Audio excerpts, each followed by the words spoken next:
Oh, yeah. Welcome out to the Remix Morning Show. Right here on Black Liberation Media. In case you didn't know, I go by the name of the Ear Doctor. We're here to bring you that boom bap breakfast, but it's not just me, it's us. And who am I talking about? No other than Geechee and Dr. Jared Ball. What's up, fellas? What's up, remixers? What's the Good deal? morning. Brother Jamil in the building. Assalamu alaikum. Good to see you, family. Our unity is the most powerful defense against the wiles of this crafty enemy. Dun, dun, dun. Right. Hey, that's what it is, man. Y'all unite with people yesterday? Yeah, yesterday, for me, it's, yesterday, not for that whack ass genocide, but yesterday was the birthday of both my mother and my youngest daughter. So that was the cause for the gatherings. So y'all got a double celebration. Nah. double celebration minus the one for the nation. And yeah, it was good. It was nice. Yeah. Baby girl had a good day with all the gifts and everything. Grandma, her memory was working a little bit, so she recognized everybody yesterday. Oh, that's beautiful. Yeah, that was dope. Yeah. What about you, Geechee? Yeah, I was at my brother's house, so kicking it with them.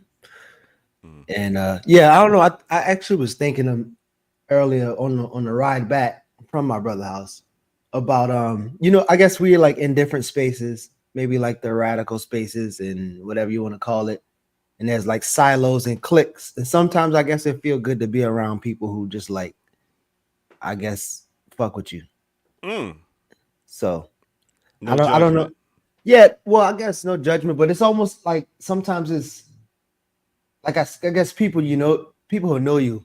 I kind of think of some of the cliques and some of the orgs and stuff like college. Like you could just go recreate yourself and kind of find your niche. But people who actually like know you and have like kind of an unconditional connection to you. Yeah. So sometimes I feel like I forget how that feels. So. Yeah, because sometimes you can be the black sheep of the family, especially when you think different, you eat different, and it's like every time you get to sit down with them, it's like, okay, what can I say? What won't I say that's gonna start a whole thing and make it all about me? I'm just here to just be around and have a good time. So yeah, when you find somebody you can click up with, it is a little different space. It's still like the conversations like the political conversations you pull into, and there's this one older sister who talk about like, oh, y'all gonna get what you vote for. They gonna suffer because they voted for Trump, and I'm like, so yeah, it's those conversations. I get it. I got to go hang out with the kids, grandma, and kids' mom, and just cooked and chilled out, talked, had a little discussions about futures, what my son gonna do and stuff like that. So it was a good get together family meeting. So I took advantage of us being together on that aspect. So yeah, it's pretty cool. All right. Right What on. else going on? Nothing. We unfortunately Nick Estes, who was going to join us this morning, had to cancel. So we'll look to link up with him another time. Salute to him and the Red Nation crew, and we'll make it work. We got some stuff to get into this morning. Erica laced us. Future Dr. Brown laced us with the run sheet. I got a couple things. Speaking, of Nick and Red Nation, we got a couple things to check in from them. So yeah, it's gonna be a good morning. The only real way to engage the world that has not gone away after the celebration of genocide. Everybody still woke up. It's still Friday morning out here. Hey man, people thought they was gonna die because old boy got elected. I mean, it's like, damn, y'all, look for a little. I mean, we all might. I mean, we all might. Months. It's not a given we're gonna all survive this, but the reality is that and that's sort of the point in terms of checking the especially if you check with any tradition or any experience of those traditionally oppressed, the continuity of this stuff is pretty severe. So Trump, Harris, Biden, Obama, it just is a continuity of madness.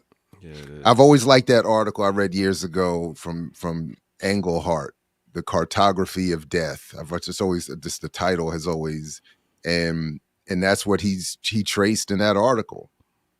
The map of genocide that runs through slavery, genocide of indigenous people,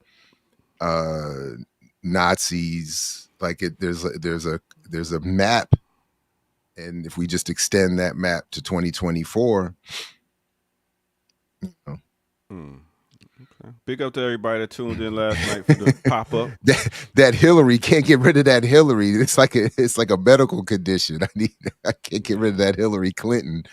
I got that Clinton. I mean, what else she got to prove though? Like, your man done made it. You done tried. I mean, y'all hurting for money? What the fuck? I mean, why are you still trying to run for president?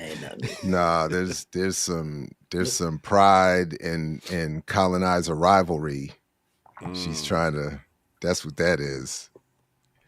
Man. And didn't I see that?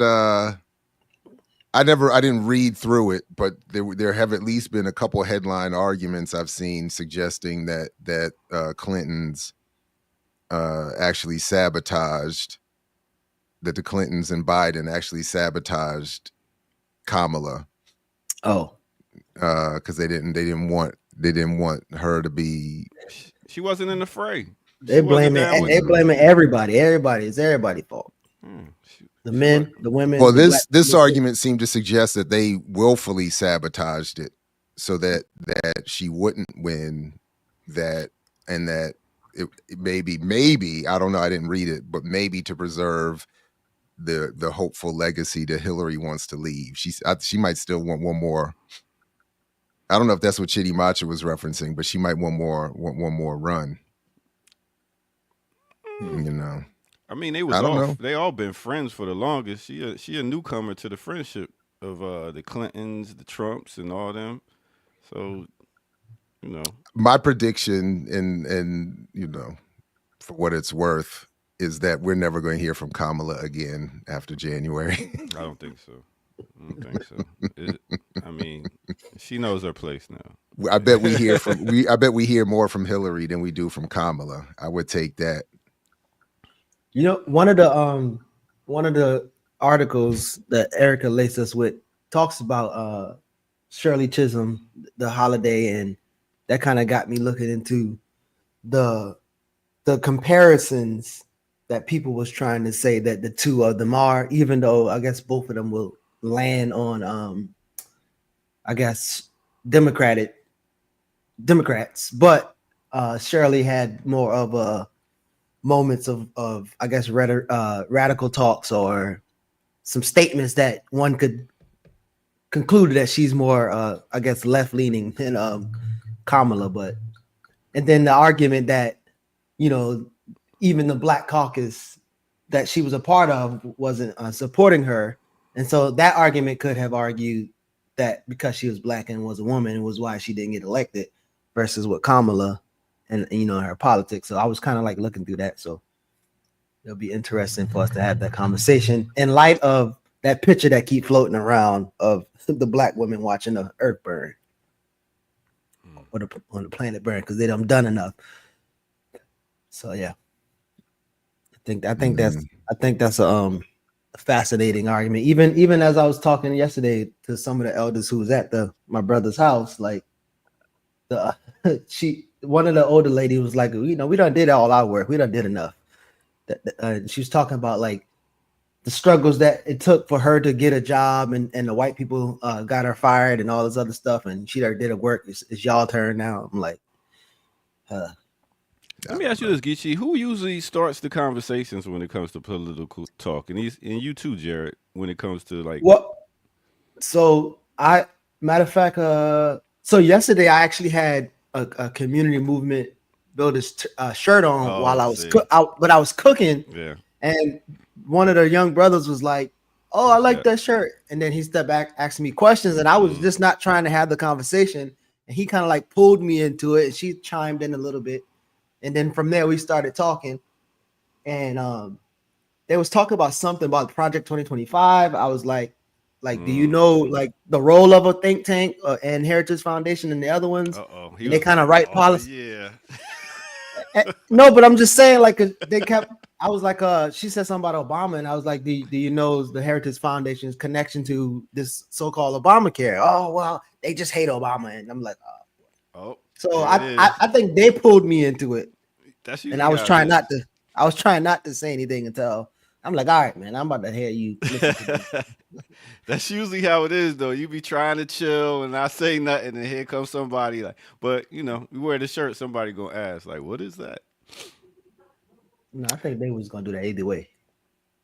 Yeah, no, I very rarely do we get into anything serious, and usually someone will say something. What might often happen with me is somebody will say something and then they have an answer that they're expecting from you. Happy Thanksgiving. That's what they'll say. And something like, it could be something like that.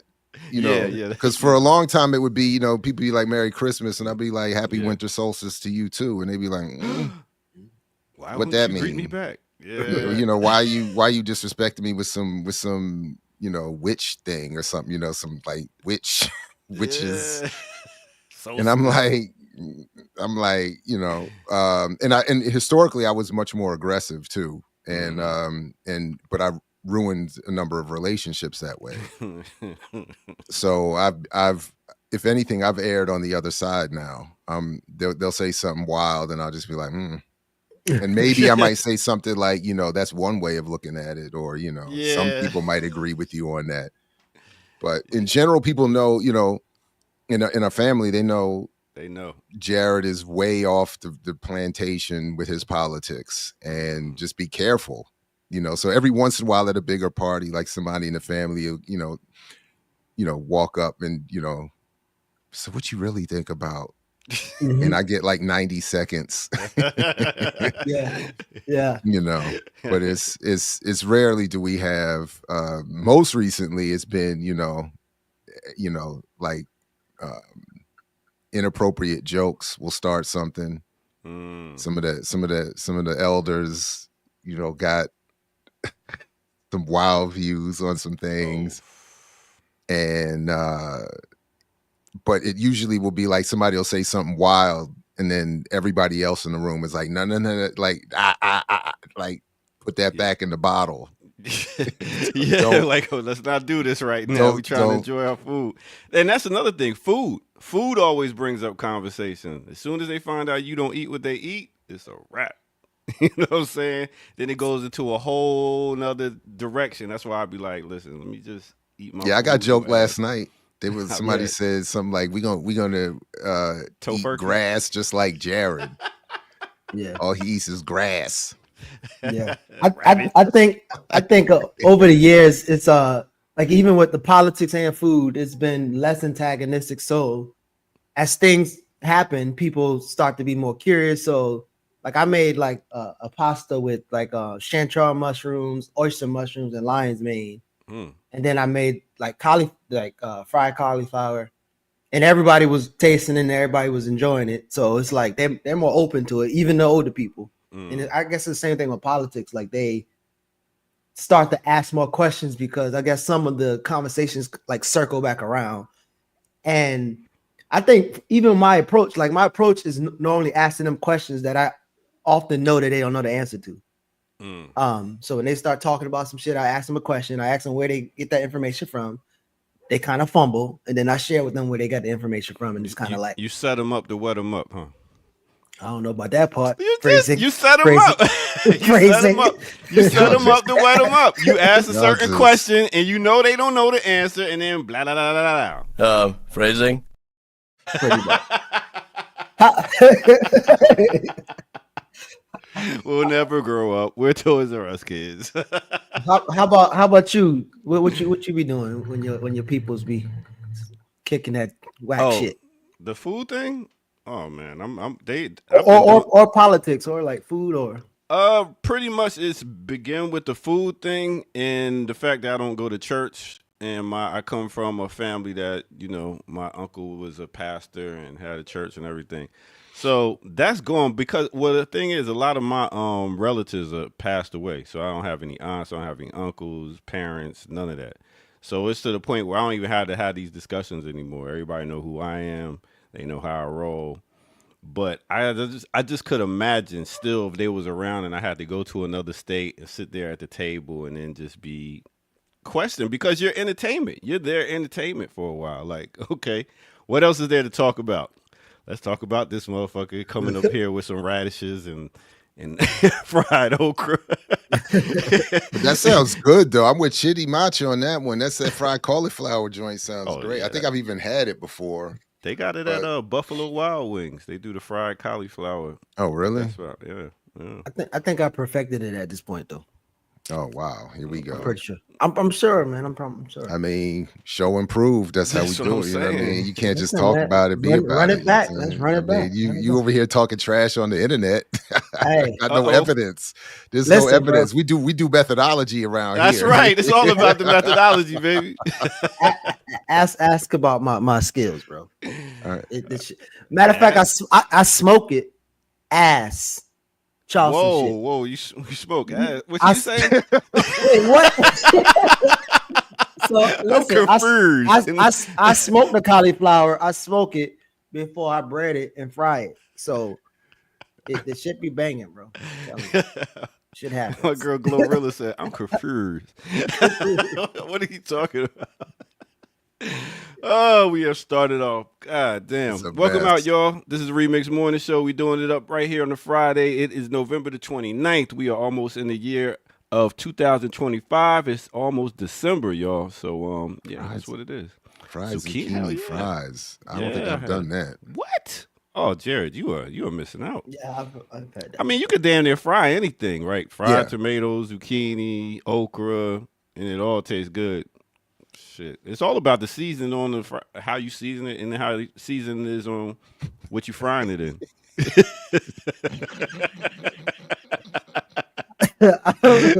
I mean, if you really like sit with it, like that's what a lot of meat eaters eat different parts of the animal. I mean, they eat. You just keep on down there. Phrasing. I'm just saying, like that's what I mean. If you really talk about ass, I mean that's like. All right, I think we need to take I need a mental health break. I mean, really, we already need a mental health break. Cow tongue, oxtail. Like, oh my goodness. Pig guts. I mean, all up in them guts. All right, let's go ahead and take a quick break right here on the Remix Morning. Ring the bell. Hold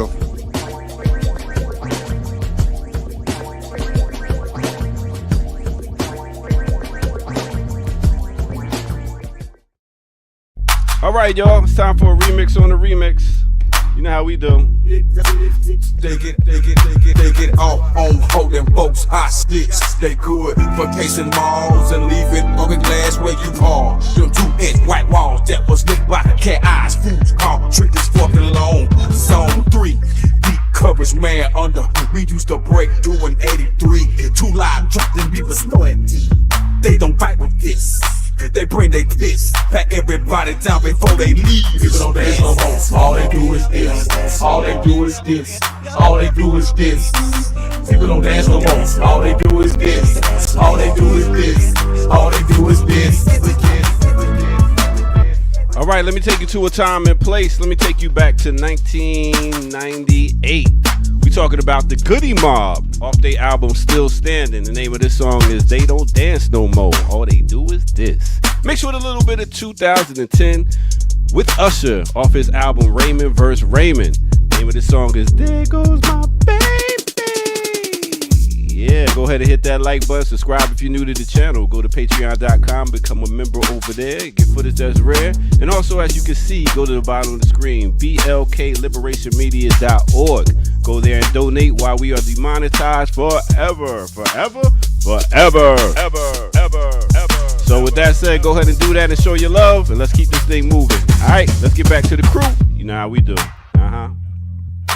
I see your face and you in the place, girl. Feel like I'm in the movie, baby. Yeah. Yo, have y'all ever saw? So it's two different Usher concert videos where one of them, the man is like, "No, I'm gonna feed my own wife the strawberries," and that was kind of weird. But there's another one where the old man was blocking his woman away from Usher, like, "No, I got this." Yeah, Like, yeah. Did y'all see any of those? That was Candy Burris' husband. He was like, "Nah, bro, I got this. I do this for my lady." So I was like, "All right." I don't think this. Well, I guess it was might happen another multiple time. Yeah. Yeah. But So- like, would y'all be like that at y'all partners' wives' crush, celebrity crush concert or something like that? If I they would was think like she would just dancing have up to, on them or something. I think she would just have to Uber home. What about you, Jared? It's gonna be They said Uber home. if Mark Anthony is ever within, reachable distance between me and my wife, it's gonna be a problem. It's gonna be violence. Well, So that you know that she little gonna motherfucker disrespect. better be able to throw hands. He better Word. be able to. He better be able to. But Jared, you think wifey would disrespect though? For Mark Anthony, I don't know, man. Mark Anthony, little man, what you gonna fight the little dude for, bro? I will stomp his ass out on stage. Oh shit, Mark. That what? little. No, I'm just playing. Yeah, no. Party That over. would be that's the him and the mixed dude, the mixed dude, half German, half black dude. Everybody like Rico Suave. no. What's his Mixed name? German, I purposely. Oh, blocked Boris. Right. Boris Kojo. Yeah, either one of them show up, it's about to be a problem. I'm just going.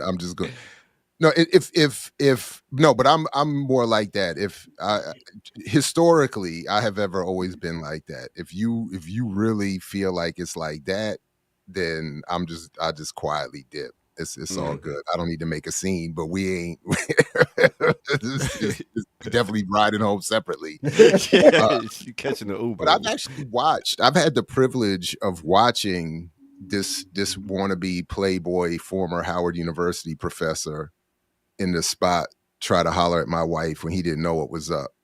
And I watched how she handled that. And I was like, I'm good. I love it. I don't have to do nothing. I don't have to do not a thing. That's what I was thinking. And old boy thought, I'm gonna run this game that I run so successfully all over these Howard University streets. And I see this little cutie over here in the spot sitting by herself momentarily. And he thought he's just gonna swoop in. Nah, bro. He was like, I'm tenured. H, That's you- how you run the line. I just had to. All I had to do was stand off to the side, smiling. Like I just like watch this. What about you, Geechee? You gonna sit up there and allow it? I mean, I don't know about the word allow it, but I mean, it was a concert, and yeah, I mean, She could do it. and yeah, I mean, I don't think. Again, I think it's the same thing. I don't think somebody would like be disrespectful and be twerking on the brother or Exactly, grinding Sean. and stuff. So Just Them realize HU. that night when y'all making love, whose face she gonna be seeing. Nah, bro. I That's don't not how. stress over stuff like that I though. don't think that's how it works, bro. Okay. You're like, oh, there go my baby. Ooh, when he put them cherries in my mouth. Oh, thank you for taking me to this concert. Give you a See, nice big hug. you wildin'. Nah, Okay. nah, bro. All right. So let me get out of here. Let y'all get to it because our producers in the In especially the God's chat, crew. yeah, the producers in the chat, Slap the map. Damn. We got you. Get to work. Dribble the ball. Don't have any fun. Shut up and dribble. All right, but let's do it though. Let's slap the map. Get the people what they want.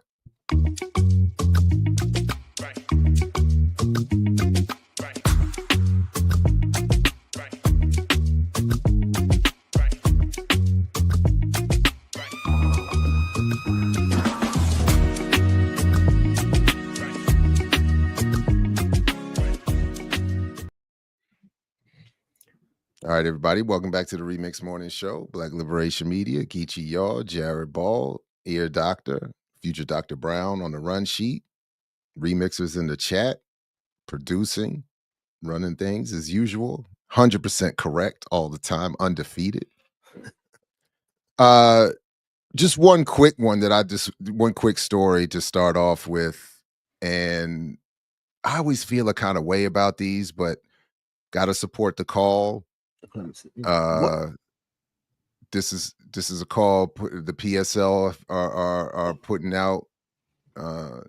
We join the call demanding President Biden take action and grant clemency for Leonard Peltier immediately. He still has the power to do so before he leaves office. Peltier is now 80 years old, and was framed as part of the American Indian movement and the struggle there in Pine Ridge. And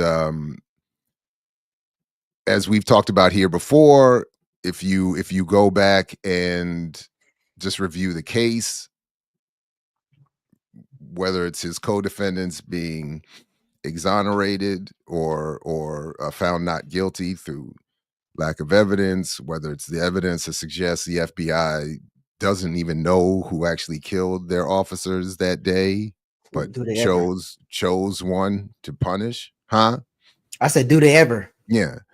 Well, I mean, so and then just the length of the punishment. Given the context of that exchange, even if Peltier was quote unquote guilty, he served more than enough time. And what were those officers doing? Those agents doing on Property. Their property anyway. So, but I just always, maybe especially after reading that Maroon book, where he literally is asking, like, what's up with the ropes and the getaway cars, all this, so that's one thing. But the calls to these presidents that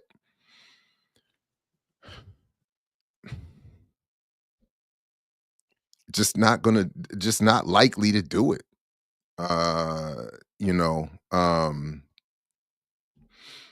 It's frustrating.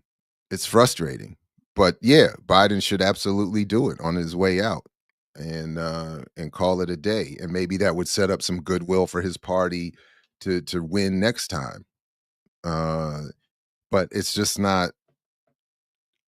Yeah, but I actually think that's why they wouldn't do it. But yeah.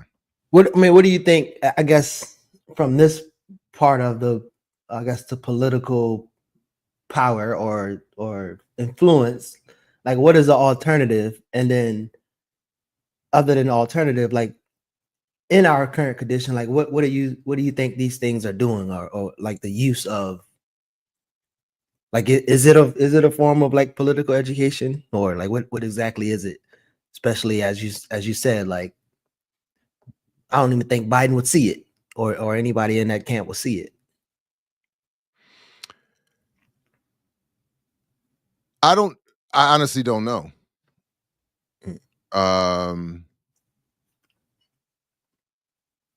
Yeah, there is a Leonard a Leonard Peltier committee. Are you talking about the organizers trying to free him, or is there some other committee you're talking about, Claudia? I'm not sure.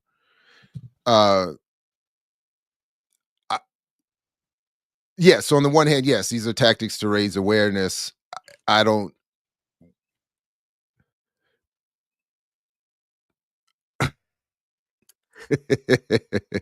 All right, Eric. So, Good morning. Glad you could join us after all. Yeah, I mean, I wasn't ready yet.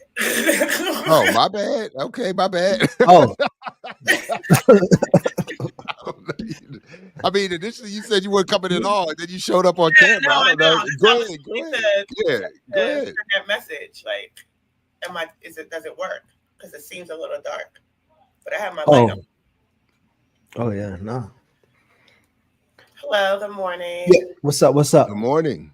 Nothing. I'm not home. That's why I said that I didn't think I would be able to. Clearly, it's not my house in the back. Oh, okay. Although you What- know, But you were saying, like, you was about to say in terms of raising awareness, I guess, yeah. so Like, but I mean, guess obviously, when the initial thought I have is that it's, I don't know, it's raising awareness within the context of petitioning a Democratic Party that isn't likely to do anything. So I don't know. I don't know if that translates into raising the kind of awareness that I don't know. I don't know. I don't know if it raises the kind of awareness that we would need to make to get these folks out. But I don't know. I just don't know. and I mean, do you think, I guess, PSL, who had and has the capacity to have, I guess, massive demonstrations or marches, that they could or should do something like that too, in terms of, like, I mean, I guess, let me just say it this way. I think what I'm reacting to is, I think, just the petitioning to these offices. So if it was phrased as Peltier still needs to be freed, let's raise awareness to build the movement that would actually free him and others, to me, that would be more moving. So I'm not even meaning this as some like they're wrong or criticism like that. I'm just having that reaction to me, that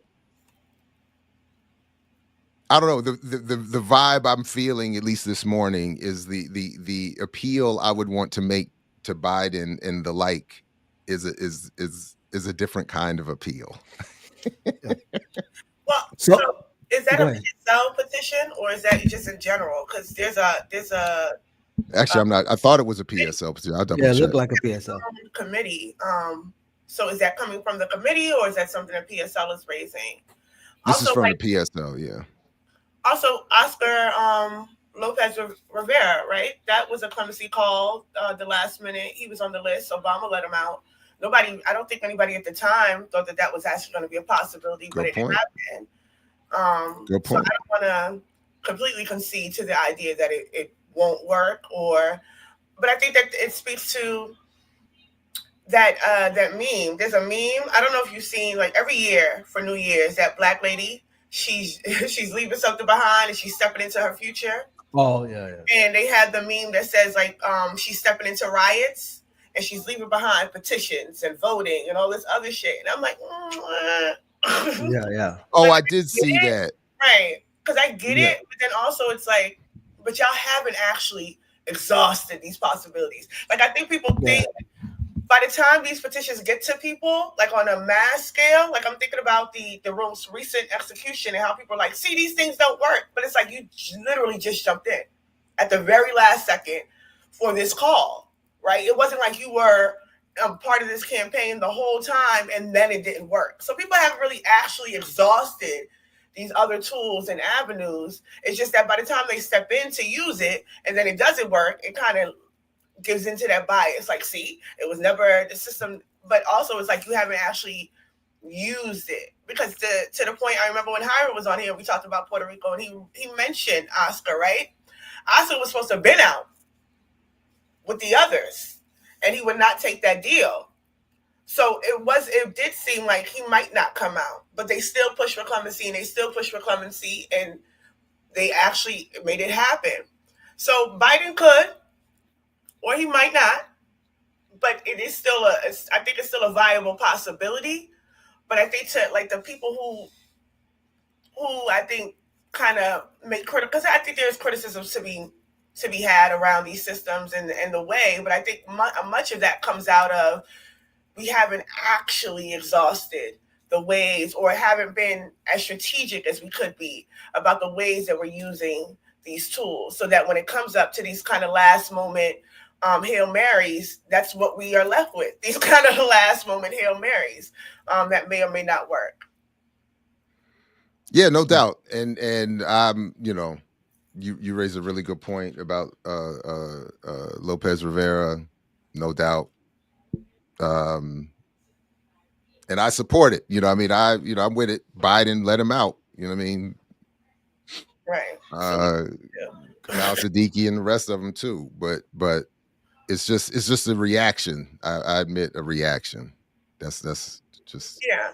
I think ultimately it talks about, the political power that we do not have, that we are left to use we are left to these tools, that we do have to come to these points of Hail Marys because we have not built up a base, we have not built up a mass, that one is informed about these things to even, start some sort of everyday application around these areas. But then also we don't have any political power to just determine that these people shouldn't even be in jail in the first place. So I think that's what the exhaustion of it is. Like there's an exasperation of because we have not built these things yet, so we have to be dependent or reliant. So I don't think it's any different from voting, right? Those tools, like we always are finding ourselves in these conversations about elections because we have not moved outside of that yet, or we have not built ourselves up outside of that. So I think like it's valid to be like exhausted by it. When you say built ourselves outside, because I think about that picture too. I think me and you talked about it, and I can't even remember me and Jared them talk about it. But there's one thing that the art or whatever you call it, I know Ntume wouldn't call it art, but one thing that the meme is saying and how you like twist the words, like I know Kamal was like, instead of riots, he would put uprising. But again, as you said, like moving past elections, or I guess utilizing elections in a particular manner, like what do you mean by when you said like moving past it? Or not so much moving past it, but if we're in a phase of a duopoly and we're always discussing a duopoly, it's because we have not really seriously engaged. I mean, notwithstanding this recent election, I think this is the most I've seen people actually engage and take seriously the idea of third-party alternatives. Especially when we think about what Claudia said, the amount of people that voted, I think it was in the hundreds of thousands, which is not what PSL won. PSL runs every election. This is the first time they ran Claudia. They usually ran Gloria, right? So this is not something that's new for PSL because they do run every election. But the numbers is different. So that does speak to people maybe looking to outside of that, but to say that we built that apparatus, it's not built yet. So we're still going to be kind of funneled into these Democrat-Republican conversations up until up until I don't know. I think I would like to see that struggle. I mean, I know we had conversations about the after party. I know we had like other, I guess, antagonistic conversations, but not I'm saying antagonistic, but just kind of like dismissive. But I would be curious to see what that united front or that radical engagement of electoral politics would look like, because it seems like, I don't know, that conversation really don't get off the ground. So. Well, just somewhat related, just a somewhat related story. I also got word of the other day, just very quickly, Kevin Rashid Johnson, a newer age, so to speak, political prisoner, is currently in the hole at Red Onion State Prison. Has been cut off from all communication.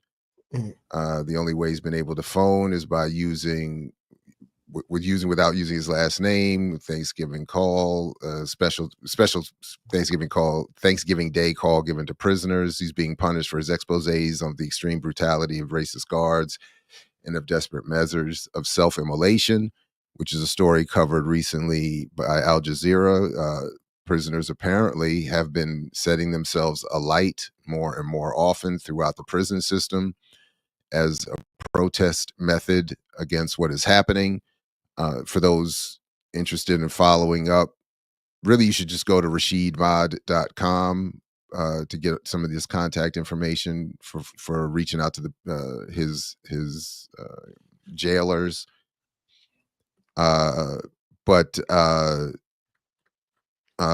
Yeah, so just another call to garner support for Rashid and others behind the prison walls. And yeah, just wanted to raise that up very quickly as well. I didn't know about the self-immolation part happening throughout prisons, but yeah, I believe when I seen it, they said about 6 prisoners or so.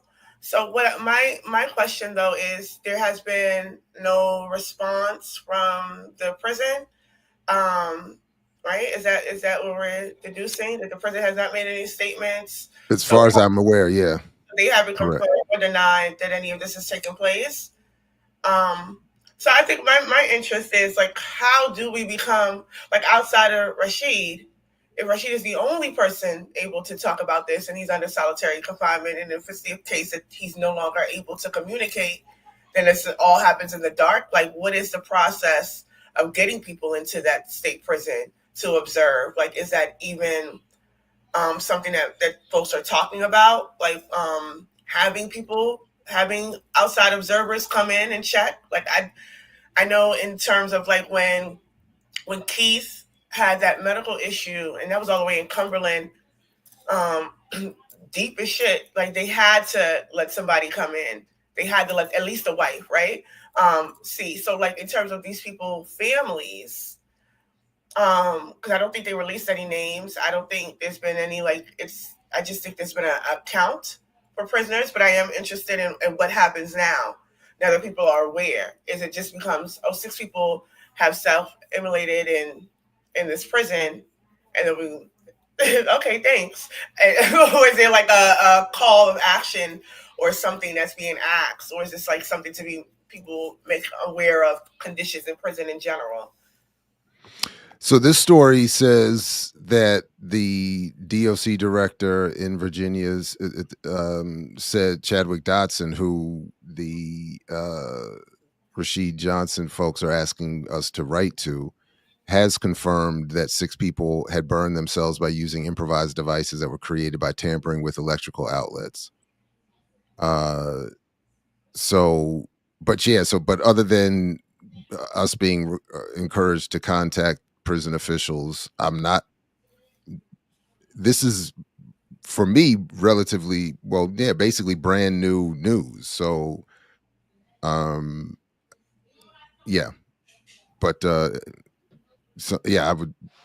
than contacting prison officials, I'm not really sure what the call is at this point, but it does appear that they are at least acknowledging that it's happening. Right there, lawmakers in Virginia's Black Caucus stressed their commitment to legislation, pointing to a bill to regulate the number of days in incarceration. So are those 6 people in solitary confinement, or those were 6 people in the general population? I'm not entirely sure. The bill they're stressing is about solitary confinement. Yeah. And that none of the 6 passed away, but they've all been treated, and they're like in mental health facility.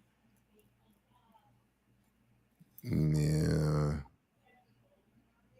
I'm not seeing anything saying where these inmates were being held when they did this. But that does seem to be the main issue, solitary confinement. But I'm not, Virginia calls it restorative housing now. It says rather than labeling it solitary confinement, Virginia has what it calls restorative housing. Gotta love That language. makes sense. You got. I mean, you know, PR is a beautiful thing. It's a hell of a drug. So, yeah. Anyway, anything you all want to get to or more on this, or So you I sent the put link in the this chat? yeah, I Okay. put the Shirley Chisholm because one, I want to, I guess, talk around that, and that's probably going to bring up the posts. Well, two posts. That's going to bring up the post that I posted about Charlie from SNCC, his answer to the movement, and then also this and also the women watching the earth burn and the other So new you put. advancements. All right. So So what's I guess walk us through that connection real quick. so first this is talking about Shirley Chisholm's day, and obviously they're in New York, they're honoring Shirley Chisholm, but it kind of goes back to the argument around why Shirley Chisholm was kind of isolated outside of gaining political power, and they're liking her to Kamala. And yeah, I'm just wondering, like, again, yeah, how do y'all think about that? And even as you comparing her to Kamala, like I've saw things like, Shirley Chisholm expanding a food stamps program and WIC. I don't know if people thought that was like a positive move back then, and they could argue that she at least had policies that help people. But then also like her being a part of the Black Caucus and not being supported by them, and obviously she got more and more liberal and conservative, I guess. But yeah, I'm just wondering how y'all see the comparison, if one could be argued, and then in light of FD's new video, when he kind of like still kind of lands on the plane that misogyny and racism what kept her out. Where he talked about us. Oh, you talking about Shirley Chisholm video? No, the well, most recent video. yeah, where he the talked most about us recent without talking yeah. about us. Yes, yeah. So it's still kind of like these are these two women the same when it relates to the reason why they didn't make it to political power is because of their skin color and their sex. And so I wonder if it's a fair comparison. If y'all study or know much about Shirley Chisholm. I honestly don't know much, but the off the top, I mean, both of them have diasporan backgrounds in terms of their blackness. Chisholm was from where are her people from? Somewhere in the Caribbean. I can't remember, right? Somewhere, right? Mm-hmm. But the immediate difference that stands out to me before you get into the details of the politics is that Chisholm, at least within the context and the framework of this country's electoral political system, she at least put in work and earned, she at least ran campaigns and got votes and had some relationship to the people and to these struggles, whatever anyone might think of that relationship. She at least had one. Right. Kamala, I however people may be feeling about her loss, one thing I think that has to be acknowledged again is that she had no roots or ties or political legacy. She had not garnered votes. She had won no elections. So even just out of respect to Chisholm within the context of Chisholm's politics, I feel like throw some respect on her name a little bit. Like, damn, right. But before you go, Eric, and she also wasn't coming from the prosecutorial side either, as was Kamala. But yeah. So I guess we could we could agree that both of them like fit inside the American dream or the American project. But as you said, like, so I was reading up on like Chisholm's class, Black Power and White Politics. It was a course that she was teaching at the New School. It was only $40 too. So eight sessions for $40. Jared, I think you charge more than that. But even in that, I guess the class or the conversations, she started talking about like how gullible and complacent American people are, and we don't question things enough. Now, again, her questions might be still not getting to the point, but it seems like she has, I guess, at least things that again talk about like Black Power. And I could never see Kamala talking about anything about what Black Power is. And I think John Jeter was trying to tie Chisholm's answers about like she would be a president for the American people, not just Black people. And that makes it look like they're saying the same thing, but it seems like, as you said, I feel like it's not really fair to like make them exactly the same when Chisholm at least had some type of relationship to the other side. Well, go ahead. I just don't think that people are honestly know anything about Shirley Chisholm's politics outside of first Black to run, first Black woman. Because to the point that Jared made, she had a base. She had a strong base in Brooklyn. To the point where when she announced running for president, she announced it at Concord Baptist Church. And if anybody is in the Sty and is familiar with Concord, that is a community-based church. Shout out to Pastor Candace and her family. But it's a long-running history. But she was not a particular progressive in that sense. I think she was progressive for the times, being able to do things for that base that she was doing. But Shirley Chisholm was also a part of BASIC, which was Black Americans in Support of Israel Committee, like a leading member. So politically, I don't think we can make the argument if we put it down on paper. Politically, they might not be different, right?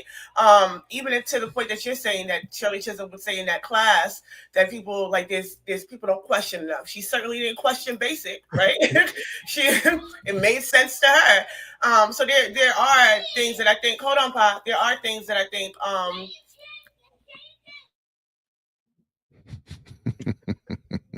He's asking but I do think that there are things that I think should be more of a deep dive into these politics, because it's easy the same way that people can make the comparison of Fannie Lou and Kamala, because people don't really actually know much about Fannie Lou's history, the organizing history, or the political history, and they surely don't know about what it took to even start up that party and get it to the point where she can make a statement on the floor, right? So there's no real engagement of that. There's just engagement of a first Black. So those comparisons are very surface level. And I think Shirley Chisholm is Bayesian, I believe. Yeah. So again, I think maybe in terms of like landing their plane at the same place, and maybe the rhetoric that Shirley Chisholm would share, like for instance, she would talk about like women taking part or being present in the social revolution.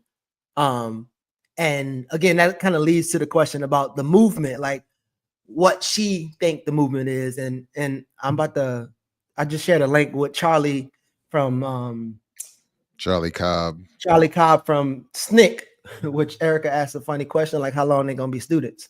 But his answer to my question, like damn.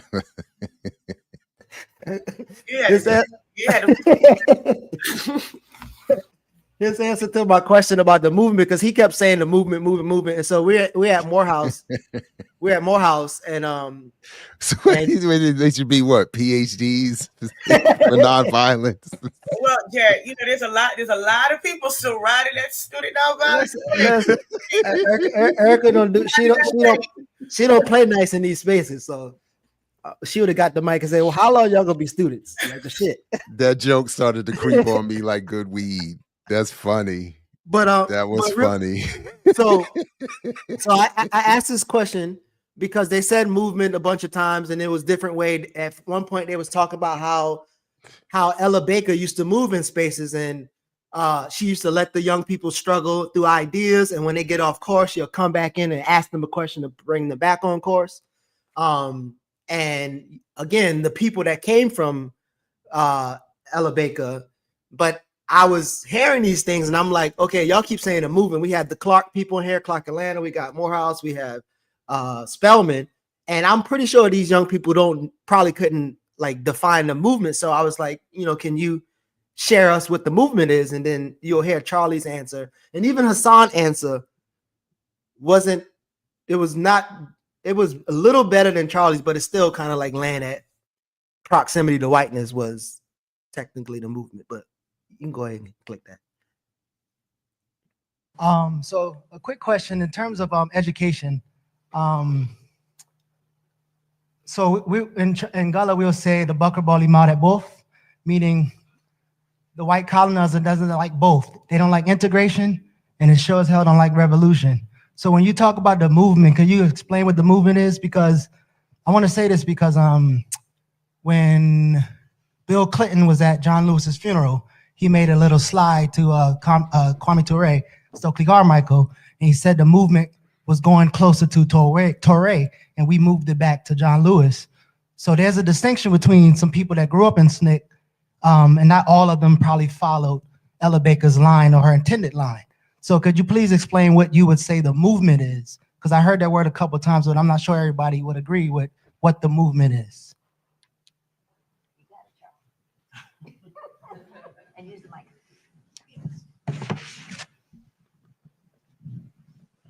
They said you got it, Charlie. The movement is just that, movement. People in motion. No, there's not going to be total agreement at any level. I think what links, say, Stokely Carmichael with John Lewis, and I could talk about their differences at some length, but I think what links Stokely Carmichael with John Lewis is just that movement. For all of their differences, there wasn't hostility. There was a continuing discussion about how you moved to make change. And I think that's the only way that change comes. The only way. At least I've been all over the world. I've never seen change come any other way. I don't think anything more needs to be said by me, except that it's movement that makes movement. What's the old saying? It ain't the size of the ship that makes the waves, it's the motion of the ocean. Phrasing. So that's what I think it all comes down to. I can't believe that was yeah. But click us on when you get it after that. So first of all, I want to reiterate again that you have the capability to show all the videos and play all the videos. So I don't know why I got to keep doing all of that. So first of all, because your internet better. That's one. First of all, so that's one. But just run the show, bro. But why? I really don't understand and don't agree with any refusal to not call out the distinctions between Ture and Lewis and whoever else. And then I agree with Josh. Why are you calling him Stokely? Like that's shady. So I just that was a tough. All right, let me get your this is the second part here. Yeah. All comes down to one of the dominant narratives of the Hassan Jeffries in the Black Power movement is that the ultimate goal of the movement was supposedly proximity to whiteness, right? That's what Black people were fighting for. They were Black, whether they're talking about education or businesses and housing, it was all about proximity to whiteness, just trying to get closer to white. And we've become obsessed about that because it makes white people comfortable, right? Like this idea, well, they just wanted to be part, they just wanted to be with us. I mean, the reality is the most dangerous place for a Black person in 1960 and arguably even today is surrounded by white people. In what reality are Black people like, oh yeah, we just want to be with white people? Now, understanding Jim Crow, right? Understanding and having gone to Morehouse and have taught at Ohio State for 20 years, I've taught a lot of white children. And one thing I've learned is ain't nothing magical about white children, right? Except their ability to take tax dollars wherever they go. So there's a practical reason why proximity to whiteness is important in this society because it's about access to resources. But don't get that confused with the idea that black folk are just simply trying to be next to white people. So when Bill Clinton gets up at that funeral, and I wrote an op-ed in the Washington Post about this, he's channeling that, right? To say that, oh, we were moving in this other direction. No, black folk were asserting their desire for self-determination. And that made white people uncomfortable. But that was a logical extension of the work that had been going on. And the same thing here today, right? So we don't want to, when we think about movement, we have to push back against this notion that the ultimate goal was proximity to whiteness. The ultimate goal is freedom. And how we get there, folk have different definitions, but it's about freedom and self-determination. And for some, it was like the only way is if we break down these legal and structural barriers, which we did. But it wasn't just because we were obsessed with whiteness and white people, right? We're trying to get that out of our damn minds. That was part of the problem and move beyond that. So it is movement, and it's moving into that place where we could have self-determination. I used to wonder, So I know I will get a better answer from y'all too. So I would definitely love for y'all to, if you had to answer, like, how would you describe or what would you define as the movement? Like, what would be y'all answers? So you're asking for a definition of what the movement is today, or is there a movement today? I guess both, because again, I think we still use like they in the movement, and these people have been a long time in the movement, and explicitly to people who probably wouldn't know. Like, I would wonder what would be the answer when you answer what is the movement? How would you describe or define the movement? Mm-hmm. I don't know how you would. I don't know if there's like a concrete defining of it. I feel like the people who I feel like you would know if you're not.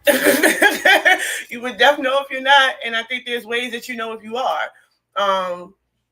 But what that looks like, I don't know, because people, it's like ebbs and flows. People jump in and jump out. I mean, Hassan could probably argue that he's part of the movement.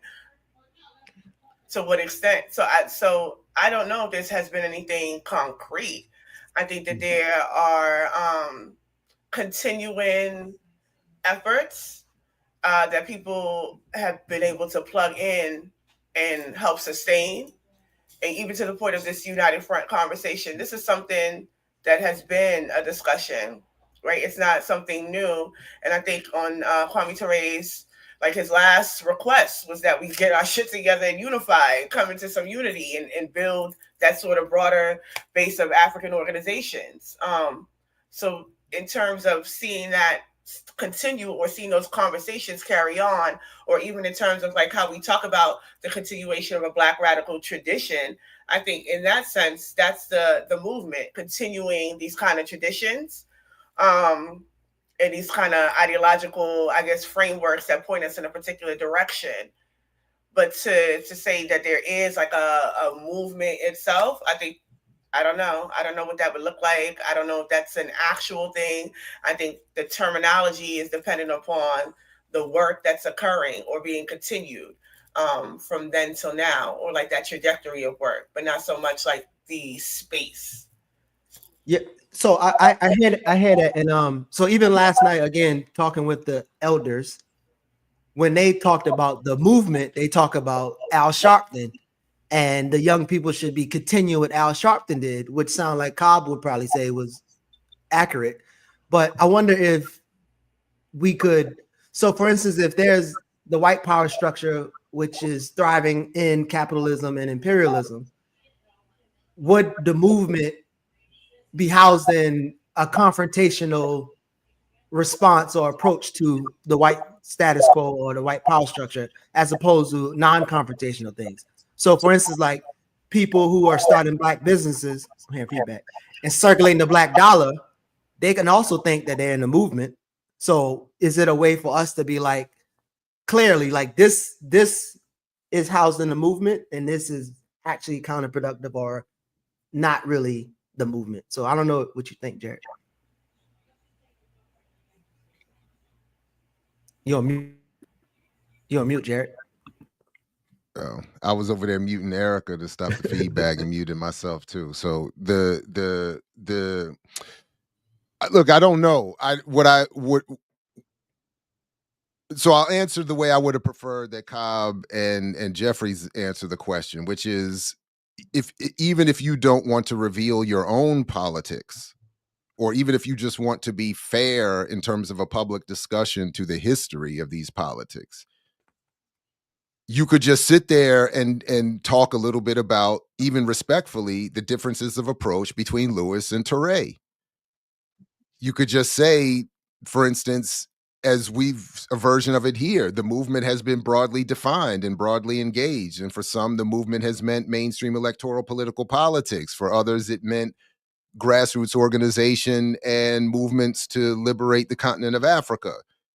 For some, it meant integrating into the highest levels of the Democratic Party. For others, it meant advocating for a United States of Africa under scientific socialism.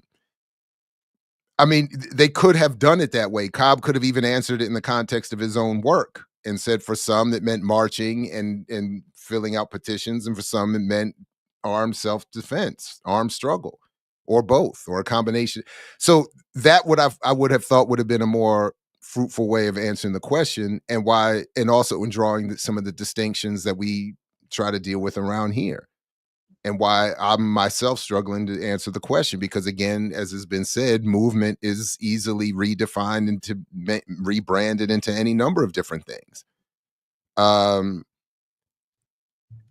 What I like about what I see happening around these spaces, even when there's disagreement and sometimes even worse, is that there's an effort being made to to define what it means to be in struggle and movement, to put some definitive parameters around it, to make it more radical than it's often more mainstream defined, and to advocate that whatever we call a movement or political struggle be, run in that trajectory. Mm-hmm. But I don't know. But so when I open up with like the Booker Bali Mat up at both, the argument is like, so the people who are trying to integrate and the people who are actually trying to be free, white people was antagonistic to both of them, right? And so it would signify that they are actually trying to make progress or movement that the white people don't like. But as you said, I think it's important not to think that those two people are headed the same way, to the same place, and one might even be tactically using some form of integration to advance the struggle. But I think it doesn't do a great service to young people or anybody who we want to organize. If we're trying to politicize, unpoliticize, I don't think it does them service by, as you said, lumping these two people together. And that's actually why I was trying to see if at least one of them would flesh it out. And yeah, so I'm curious about that. I don't know. But speaking of fleshing things out. Wait, bro, yeah. these phrasing. What's going on, man? What y'all doing yesterday? I don't know what's going on here. I would the term movement, I would look at it as people have a plan. Somebody has a plan and got other people behind this plan, and they're moving towards that goal. Also, it could be, somebody just wants to do something outside and thinking outside of themselves and want to do something for other people, and then it's a movement. I guess it's somewhere that has a goal when you're trying to get you and some other people behind you to get to the goal. But think about this. So in the spaces that I was in with you, some of those people will argue that they're in the movement and they're teaching young people the things that the school won't teach them. So they'll teach entrepreneurship. Mm-hmm. But once you look at that curriculum and the politics behind entrepreneurship, it will fall back into Jared's argument that that's not actually moving us in the direction. That's actually harming us. Well, that's an opinion. It's still a movement. That's just opinion. It's just a movement towards the right direction. That's really all that is. It's still a movement. Like I said, it's a goal of getting to a certain place with an idea. But so it's everything. I was going to say, movement is broad. Of movement, right? That there would be a reactionary and a revolutionary form of movement.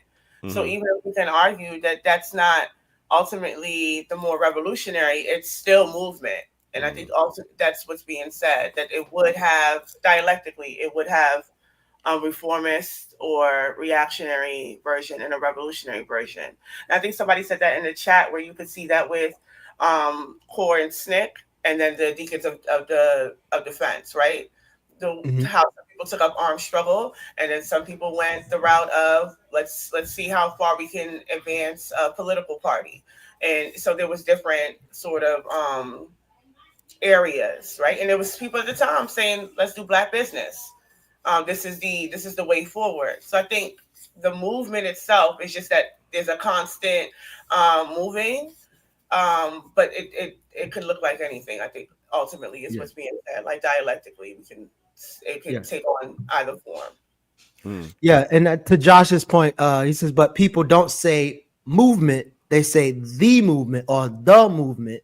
So we're referring to a specific struggle, and that's kind of again what the question was. They kept saying the movement, singular, not all the movements. So yeah. Are people really using these words? Like I ain't gonna hold you. I can't. Well, yeah. And people like, in the movement. I've heard people using the words not only there, but in these spaces, like people say sometimes they've been a long time in the movement, and I'm like, okay, which movement? Look at the shirt. I mean, Total, it says right? community movement builders. I mean, they're still using it.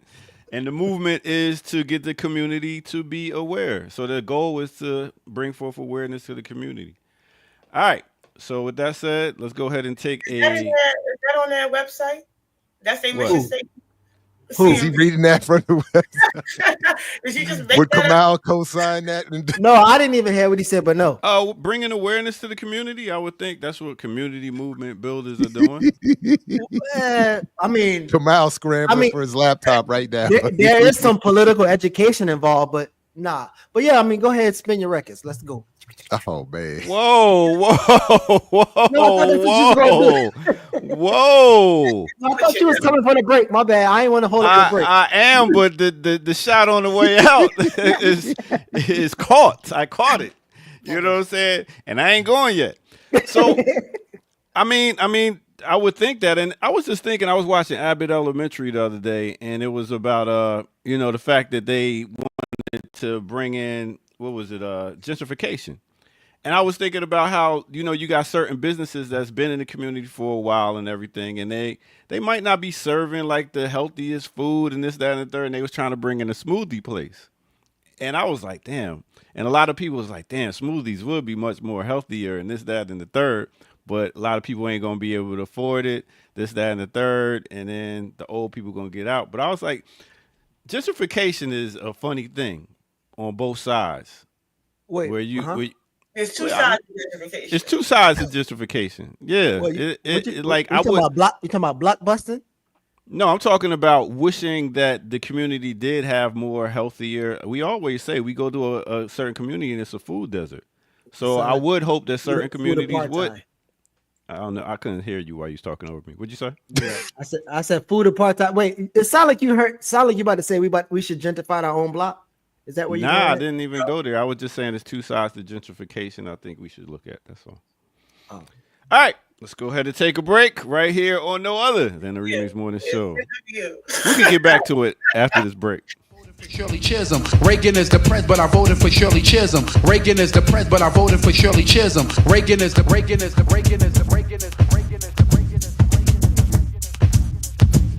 Welcome out, y'all. Welcome out to the Remix Morning Show. I go by the name of the Ear Doctor. Thank y'all for tuning in. Hit that like button. Subscribe if you're new to the channel. Go to patreon.com. Become a member over there. Get footage that's rare.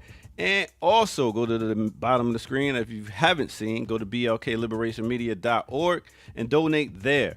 All right. It's the end of Hip Hop History Month. So I was like, let me give a little shout out to a sister that's out here, spitting. She looked at as, I don't know how good it is to take on somebody else's name and be like, I came after this person, so I represent. But anyway, let's go and see what this sister is spitting about. She is known as Lady Pun. Let's see what punful stuff she has to spit about. Lady Pun. Lady Pun. Got something to say. Once upon a time, not long ago, there was a little girl memorizing pun sick flow. Not the same little girl as a woman in a world where rap's the value, so I know she about to blow. Despise the demise and the lies and the skies. Negativity does not start her vibe in the back of her mind. Are her favorite rhymes of 5 with the world, UNITY. Constructive criticism to a savage lyricism. Nobody listening, they watch for titties. Sex is symbolism, cause in this world, Punani is the power. Beyonce said we running, I taught me the world was ours, huh? Who said I couldn't do it like Jonah? Laughed and said if I can't beat him, join him. I hop on the beat, stepped away from the streets for the need to speak to my queens like Lauren. Go beyond the world's extremities when you get lost, man. Music is the remedy. Wisest words anyone ever said to me. Hip hop therapy just depend on me. The shit I disperse, I emerge, I evolve, I get lost in the train of my thoughts and the words I dispense become tense as the dialect switches faster than the brain comprehends. La lady del momento, la mami del flow violento. Keep it 300, lealtad hasta que me muero. Addicted to the money, yo no ando un rebuleo. Digan lo que digan, siempre seré madre primero. I'm just a woman with the message, misunderstood by most. Life ain't easy, pero diario le doy gracias a Dios. Is you bout it? Cause I'm bout it. Who bout it? Man, let's talk about it. Is you bout it? Cause I'm bout it. Who bout it? Man, let's talk about it. Let's talk about it. Lady Pun. She do look like she is related to Big Pun. She could possibly definitely be a daughter or something. All right, there you go. A little mix on the remix. Let's get back to it right here on the Remix Morning Show with our crew. You know how we do. Let's go.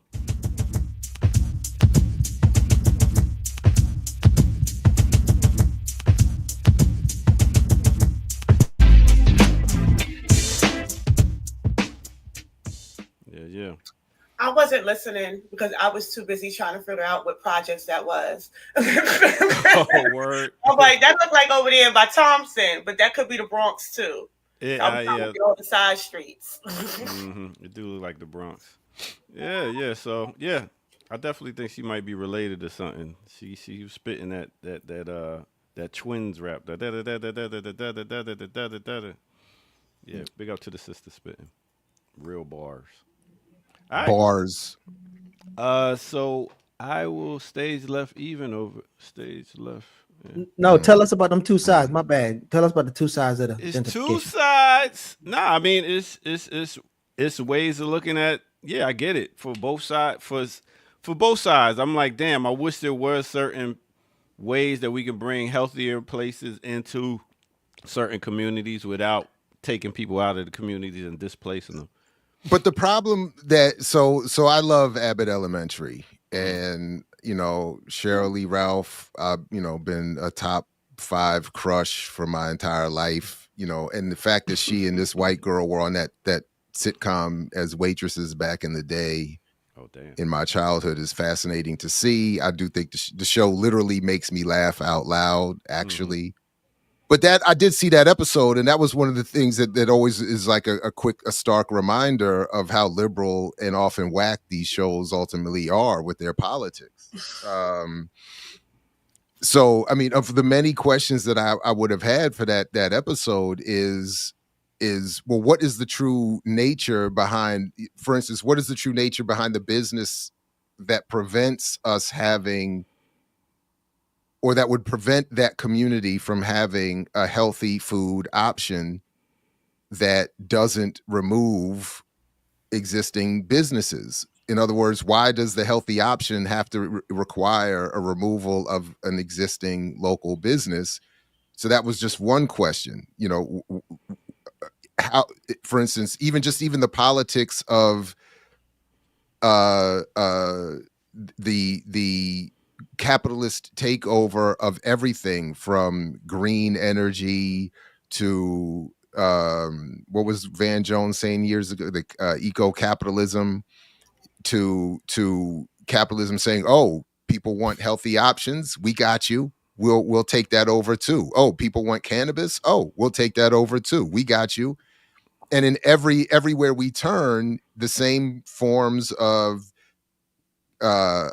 investor capital dominating, white capital dominating, black and brown businesses suffering, poor people being forced to pay more for healthier options. I mean, everything just repeats itself. And even in an episode like Abbott Elementary, where you think you might get, they're like, you're like, they about to, is this about to say something meaningful? It turns quickly back into, no, we need to justify the I forgot exactly how it ends, but they end up having to justify the whole process, and they back away from some sort of radical or community-based engagement of the issue. And it goes away from, gentrification is a problem, private investment is a problem, and it goes to, but we enjoy smoothies too, or I found a nice, I'm liking the smoothies too, or whatever, something like that. Yeah, they helped the store owner keep his store. So I think that's what they was like, we won the revolution part of it. But they don't get the healthy food, and then they go somewhere else, like they're still sneaking off to get the smoothie somewhere else. Something like that was part of it, I thought too. But anyway. And I was just going to say, looking at it too from another way, it's like when you have like something like a smoothie shop, a lot of this fruit, a lot of this produce is expensive. So therefore, if you don't buy it, which you go to the right, that's it. My bad. Sorry, ear doctor. But Josh had the summary that in the end, the man keeps his store, and it's implied that the food is bad and the smoothie he makes are terrible. That's right, because he says, "I'm gonna make smoothies." He started making smoothies, and they're terrible. So then they're like, "Yeah, thank you, Josh. That's yeah." Yeah, I forgot how the whackness ended up, but I was like, yeah. So, Air Doctor, do you think so? Are you equating gentrification with healthy? Because I know you said like healthier food and the healthier things. Are you equating with that? And then are you thinking about the divestment that happens prior to? So like the pulling of resources from communities so that it deteriorates and then eventually pushing people out. I don't know. I just had a brain freeze while you was talking. Go ahead and say it. I really did. I ain't even go front. So do you equate gentrification with just meaning healthier? No. Or better? No. I get it on both sides. Like I don't like the fact that people are getting moved out of their communities, and then inside you see, okay, bam, this big mall's about to come and give certain people jobs and stuff like that, which is good because they didn't have those jobs before. But at the same time, you're starting to make the property value rise, and people can't afford to live there. They got to move out. So I just look at both sides of it, and I'm like, damn, it's a tricky thing, this whole gentrification thing. Can I just say, you keep saying both sides, and it's like it's grinding me. Only because I think even to the point of what Jared was mentioning, when we talk about being an internal or domestic colony, that sort of labor and the under-resourcing of our communities is what we speak to. Like the way that our communities are used as dumping grounds, or the fact that we intentionally get the worst of the meats and the worst of the food and the worst of the products, is because we are internally colonized. Like that's part of the mechanism of the political, economic, and social colonization that we face here. And gentrification becomes the least but impactful, I believe, but it is still part and parcel of that colonization, because what it is doing is it is removing a people or displacing a people. Because once some Whole Foods and things come in, again, this healthy food option is not for you. Whole Foods comes in, there goes the property taxes, there goes the rent, everything raises in order to accommodate the customers that shop at Whole Foods, right? You are not the customer that shops there. Well, at least you're not the customer that they are advertising for, right? So that pushes and displaces the people. So then what happens to that neighborhood? Like West Baltimore is kind of going through that. West Baltimore is a mess, right? Essentially. But the rebuilding of West Baltimore has nothing to do with the people who actually reside and have lived in West Baltimore for generations, right? Those people are being moved out to the counties. They're going out to Baltimore County, Howard County, Anne Arundel County, PG County, because they cannot afford to stay where they have had generations. And even they closed down the Target, they closed down the Walmart, which are the main businesses or employers for that area, so that they can now put other businesses there that for the shoppers and the customers that they want. They also have more policing now that they're trying to. So when we talk about, even to the point of the Smoothie King, we've seen that happen. And why does Park Slope have a coffee shop on every corner? Every corner. Like from one corner to the next, you need a coffee shop. But the price point of Park Slope has gone up since Barclays. It's not to say that Park Slope is something that every Black person was affording, but there were middle class Black people could afford a home in Park Slope, could afford a brownstone. They cannot afford a brownstone now. Like that's not what's happening. So I do think it's like when we talk about gentrification, I do think it helps to look at it as another form of the colonization that we are going through, just because of the way that it plays out. And so when they make the Beltline, which we'll be talking about next Saturday, when they develop a Beltline around Atlanta, the ultimate goal is to have parks and trails and raise property value and push Black people out, and then Invitation Homes and the other corporate realtors come in and buy a bunch of houses and then do some weird ass shit with the rent. So that's why I kept pushing back on the two sides thing. I'm trying to figure out what's the positive or understanding on the other side. I just look at it as like, damn, I would like more healthy alternatives, but I think it also goes to the mind state where you look at certain Kroger's or somewhere in Black neighborhoods, you go in the fruit and produce section, and a lot of the stuff is going bad, and it's not the best stuff. And then you like, oh, finally we can get a place in here that has some good produce. But then the mind state is like, I don't eat vegetables and fruit like that, so why would I even have it here? So it's a mentality too, I think. It's all wrapped up. I don't know. Anyway. Wait, hold on now. That's my spill. You saying the people don't eat fruits and vegetables, so they don't deserve. Like what are you saying? I didn't say that. Whoa, I didn't say Coach's top thought leader. I did not say they deserve. I'm just saying the mentality is I'd rather. What happened? Got caught up. What do you mean the mindset of a people? That they just don't eat, the mindset of Black people is that they don't eat fruits and vegetables? A lot of people prefer Cheetos in certain neighborhoods than other stuff. Or could it be because they haven't been exposed to it? And you're saying that once it comes, they just gonna let it. They're not gonna pay no attention to it because they don't eat no fruits and vegetables. I mean, when they probably go, a lot of the stuff will go bad in the store. In the beginning of this, I was trying to help you out. Give you a little branch. I said no. I mean, that's what I'm here for. Yeah. But I guess I'll back off the screen. Anytime, no, seriously though. Whenever you hear mindset, that should be some sort of warning that we're headed to trouble. People are not. None of our choices and preferences are innate and self-developed. So if people are eating a certain diet, it's not because they have a mindset for that bad diet. It's because of the conditions imposed on them. And that's it's just that simple. A little more difficult to maybe interrogate and disturb, but that is it. It isn't that anybody is saying is naturally predisposed to eating Cheetos. There's too many soup kitchens in the hood to think that poor Black people don't eat fruits and vegetables. Too many soup kitchens that gives a lot of vegetables. What do you mean where?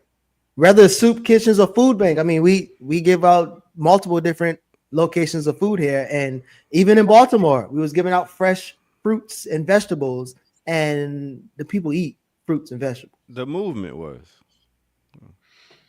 So, for instance, years ago, when I asked, why in the school of communication we can't have a healthy food vending option. Why are we advocating all these sodas? And I think the healthiest food option you might see are Tic Tacs and pretzels. So when you see kids walking through the hall, and especially when you go to faculty meetings and faculty want to complain about the behavior of the students, and it's a similar thing. Well, that we used to say when I briefly taught high school.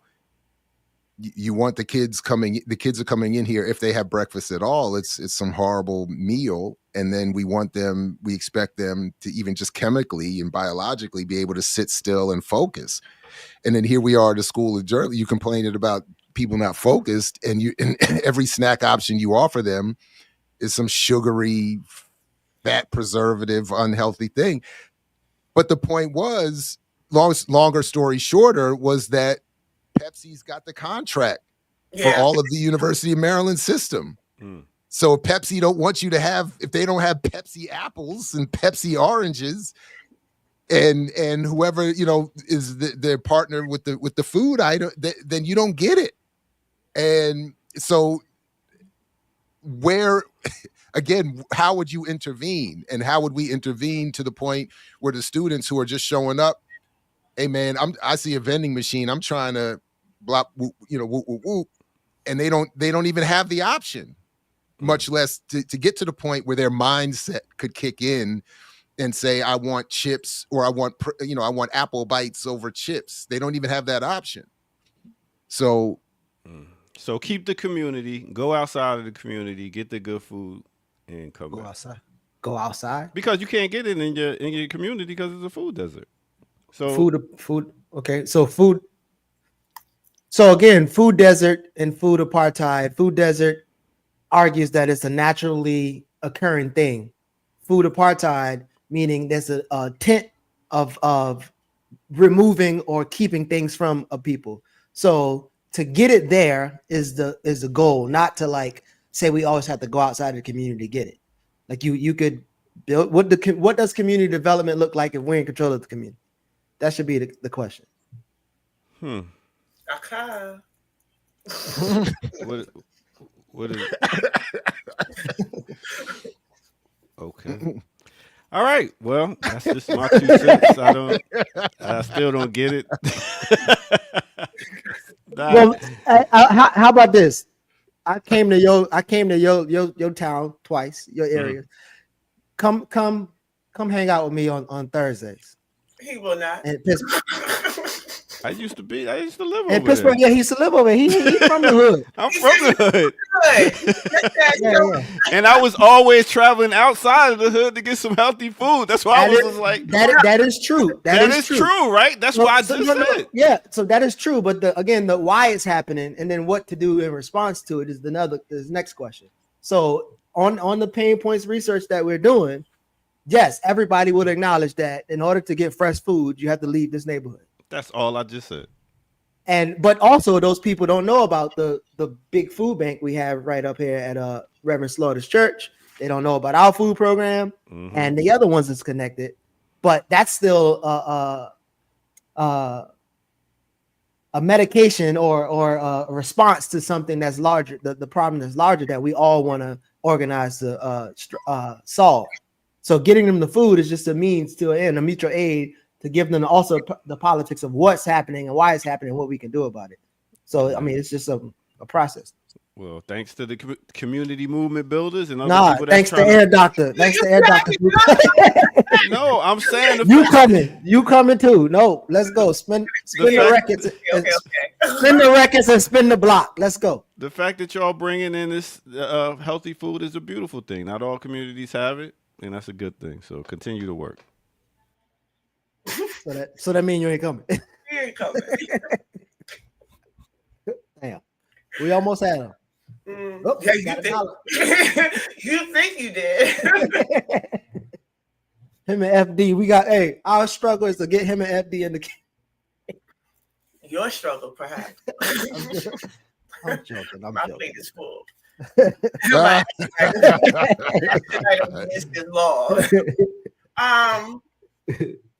There's a story about Chad I wanted to talk about because I think the country overzealousness happening. Which Chad? Is their country? Oh, there's a link in the chat. Okay. So recently, I just seen a statement from the government of Chad that said that they are removing France. They're asking France to leave. So yeah, this article says that Chad ends a defense cooperation agreement with France, its former colonial ruler. And obviously this is off the back of what we just seen occur in the Sahel with this meeting in support of the Alliance of Sahelian States, etc. And also, I think it's important to note that Chad is in the Sahel. So there has been movements made. But I want to caution folks about this. Because I think that, one, this is where we should have that sort of optimistic precaution, primarily because what happens with what we're seeing happening with Chad is not dissimilar to what happens with multiple nations on the continent. People actually do not know what the hell is going on Africa, truthfully. People are not engaged in Africa, and they're certainly not engaged in the politics and governance of all 54 nations on the continent, right? So when you see these kind of advancements, and I think that's also happened with Senegal, where people are like, yes, we got a progressive, and it happened under a democratic process because he was voted in. And this man since has been calling for France and calling for England and calling for all the support against the terrorists in the Sahel, which is how the Ukrainian troops ended up in Mali. Right. And then we also see what happened in Gabon. Gabon had a similar military coup. But that man is being removed again by the masses of people. They want him out because he was the cousin of the former leader. What has happened with Chad is that I don't think that people really understand or have paid attention to the last 2 years of the uprisings that have happened in Chad. Chad is a neo-colonial comprador governance. So with that, there is still deals with the IMF. There's still repression against the working class people. There has been a lot of discontent with the government, right? The government making a decision to remove France does not alleviate that discontent that the people have with the government. And it does not mean that they are just going to now slide into the alliance of the Sahelian states, because I do think that people need to understand that alliance is not predicated solely on removing the West. There is a political and ideological unity that they have, that they are inviting people into. Chad has been hiding Blase, what's his name? The one who was responsible for Compaore. Yes, Chad has been hiding them. Chad has been friendly with these people. No one's looking at Chad and saying, oh, come on in. You got rid of France. All right, come on in. I do think there are people who are analyzing it like that because they only understand what's happening in the AES as having removed the West, right? They're not looking at what what they are trying to accomplish moving into a federation, potentially. Or what they're doing irrespective of this alliance, what they're doing in these individual countries to make sure that when they are primed and ready, that it could actually happen. Like how they're setting up their governments and how they're setting up the sort of advancement and unity between the grassroots organizations across these three nations. If you go to Mali, you will see Burkina Faso, like they attach the flags now. Like you will see that everywhere, that it's one flag of all three flags, because the people themselves are primed and ready for this. And the people themselves have criticism, like when they said, I think they said a confederation, or they used another term, and they were like, whoa. Y'all said federation. We're not taking nothing short, right? So, but that's not the situation with Chad. Chad still has their comprador government. The people are ready for removal and ready for change. But until that revolutionary process has actually occurred, then we're asking people who most likely will turn in all of this to now enter the fold, because this has been the history of them, right? So like what's being built in the AES to now say, come on, France, come on, Chad, come on in, because they got rid of France, really misunderstands the project itself. So would you say that's similar to, I guess, the Monroe Doctrine, where you have Chad still collaborating with the Pentagon, and even though France is out, but is that like a tactic that the U.S. is trying to, I guess what the U.S. is saying, it's power in the South and they want other Europeans out, but they still want to control it. What you say is there's a similarity to that? To what extent? I mean, we've seen that. I don't want to be presumptuous, right? Because I think these were some of the questions that popped up for Niger. Like Niger got France out, but the AFRICOM stayed, right? And then some people were very suspicious of that. But AFRICOM left. I think that why these military components are there strategically, for whatever reason, they have assessed those reasonings in terms of how the AES is moving. I can't say that that's the same for what is occurring in Chad, because when we look at Niger, and they all said that we'll work with the U.S. until we don't want to work with the U.S. And they don't want to work with the U.S. anymore because the U.S. feels like they're going to come in and they're going to dictate how that relationship goes. And these countries are saying, well, now you can go.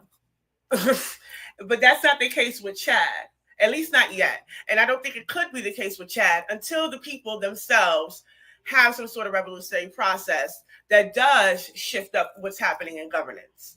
And it could look like a military coup, or it could look like what people understand as a democratic process through votes. But I love that Sharice mentioned this, right? Hitler was voted in. So how we talk about democratic processes, we should be really wary of, to say like this is the correct way and the military coup is not the correct way. Because I think that all depends on what happens thereafter. But it's something to keep our eyes out on, especially when we know that there is such a thing as the Global Fragilities Act that exists, that uses Haiti as a testing ground, but it also is looking to expand on the western coastal region of Africa. So that includes Chad and Ghana and these other countries that are surrounding the Sahel. So we have to watch out for that, because that it also includes like the propping up of NGOs, encouraging student movements, right? So what may look like a student uprising may just be NGO backed, may just be, so we have to really, really, really engage. Oh, somebody asked where I can get my shirt. This is from the Burkina Books. So order your, it's a hoodie, by the way, but you can get your Africa Must Unite. And there's a Thomas Sankara on the back. So support Burkina Books, because that's a lot of where I get my information from, being in conversation with the comrades on the continent about what's going on. So yeah, support them. And then they're an extension with INEM through African Stream, so you can really get some really good information about what's happening. So Chad got all the uranium and the vibranium, and the U.S. is going to take it from them. Shout out to the Black Panthers. You so random. Why are they there? They're getting all the oil and the uranium and the vibranium, right? Mm-hmm. Yeah. Well, I don't know. I guess we could say there's resource base ultimately, but I think this is really about the maintaining of Western hegemony. If we see that the Sahel, especially with the alliance that's forming with these three countries and a particular stronghold that it has, and the way that is impacting conversations on the continent, right? It is shifting discussion on the continent. So I think there's a more of trying to see how they can enter that space, because a couple months ago, I want to say that they tried to force elections in Niger and Burkina Faso. And then they had parties that were running, and there were statements from the U.S. saying that they have to have free and fair elections and things like that. But the people were content with not having elections, because what was told to them from these incoming governments was that we're going to try to get things as stable as they can, give us about this amount of time, and then we'll have the elections. So they're content with that. And as you can see, like this has been that sort of progress of building up their territories and removing the terrorist threats, and then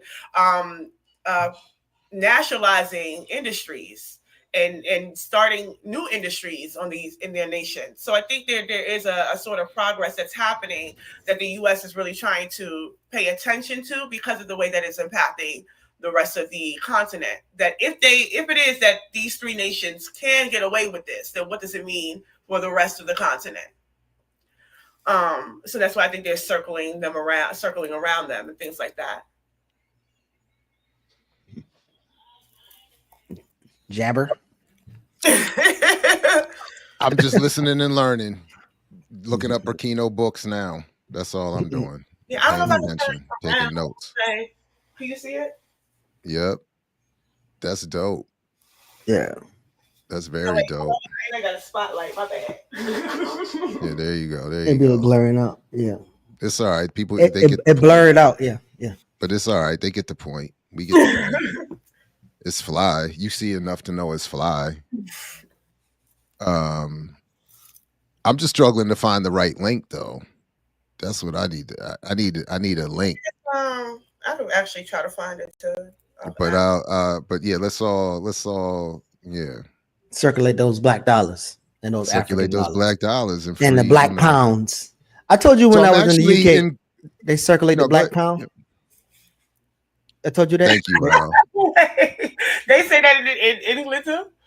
Yeah, circulate the black pound. I was like, this is wow. Yeah, I've actually been in some discussion with a couple, a brother from Rwanda who was at the Black Blockchain conference, and another brother based in the UK. There's a lot of similarity in these arguments being made, and it's wild. I'm just trying to learn more about the details of those specific locations and their press systems, but and how the messaging. Anyway, the extent to which there's similarities or differences in the way the messages circulate, but there's definitely. I mean, there's reasons why folks have been calling for Pan-African unity, because these struggles are obviously not entirely exactly the same, but they're eerily similar, and a lot of the narratives being developed seem eerily similar in terms of how to suppress the movements of resistance. So yeah. And Elon is that, can we discuss Earn Your Leisure buying land in Ghana? I mean, let's do it. If I'm not prepared per se, but I have seen the story, and Geechee, didn't you send me something too? Yeah. Yeah. Because who? Said what? Said what? You sent that link around? Which one? The Earn Your Leisure. You were sending it to everybody? No, and they got projects or something. It says that they're building projects or something like that. Housing projects? A 300-acre housing project in Ghana. So I have a story here we can look at with Shaka Bars. Yes. Do you know much about Shaka Bars? Huh? Do I what? Bars. Do y'all know much about him? A good bit.